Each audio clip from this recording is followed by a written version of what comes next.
গড়াই নদ খনন প্রকল্পে প্রথম ৩ দফায় উত্তোলন করা বিপুল পরিমাণ বালুর কোনো হিসেব নেই কুষ্টিয়া পানি উন্নয়ন বোর্ডে।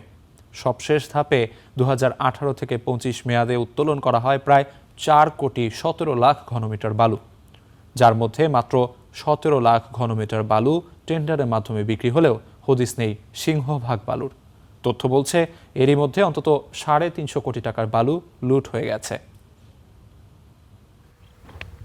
মেটাতে হবে উপকূলের মানুষদের মিঠা পানির চাহিদা, যার অন্যতম যোগানদাতা গড়াই নদকে খনন করতে ৪ ধাপে ২৮ বছরের প্রকল্প হাতে নেয় সরকার।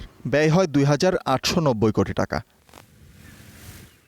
তবে শেষ ধাপে নদের পানির ধারণ ক্ষমতা বাড়াতে নদের তলদেশ থেকে তোলা হয় ৪,১৭,০০,০০০ ঘনফুট বালু। সংরক্ষণ করা হয় গড়াইপাড়ের ১০টি মৌজায়। আশা ছিল এই বালু দিয়ে মেটানো হবে প্রকল্পের আংশিক খরচও, কিন্তু বিধিবাম। কাগজে কলমে বালু থাকলেও বাস্তবে মেলেনি ৩,৪৬,০০,০০০ ঘনফুট। বিক্রি হয়েছে মাত্র ১৭ লাখ ঘনফুট, আর ৬ মৌজায় স্তূপে আছে মাত্র ৫৪ লাখ ঘনফুট। প্রশ্ন হলো, এত বালু গেল কোথায়? ছিল রাজনৈতিক প্রভাবশালী মহলরা, সরকারি রাজস্বকে ফাঁকি দিয়ে তারা নানানভাবেই প্রভাব খাটিয়ে সেগুলি লুটপাট করেছে। এখনও সেই একই ধারা অব্যাহত আছে। সরকার চাইলেই একটা ভালো প্রশাসনিক ম্যানেজমেন্টের মধ্য দিয়ে এখান থেকে রাজস্ব নিতে পারত, আয় করতে পারত। স্থানীয়রা বলছেন, সংরক্ষিত রাখা অবশিষ্ট বালু লুট হচ্ছে রাতের আধারে। পরিবহনকারী ট্রাক্টর আর ড্রামের শব্দে অতিষ্ঠ তাদের স্বাভাবিক জীবন।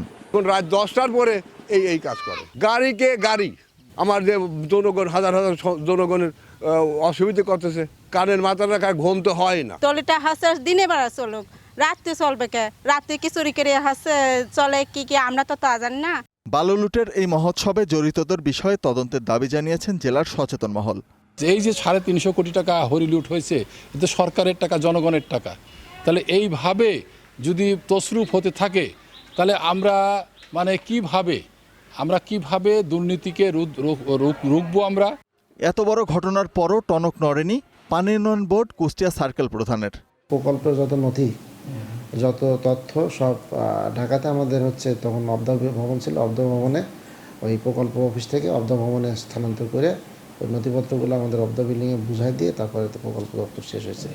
এই কারণে কুষ্টিয়া সার্কেলে বা আমাদের এখানে আসার ওই তথ্যগুলো মূলত আনা হয় নাই বা আসে নাই।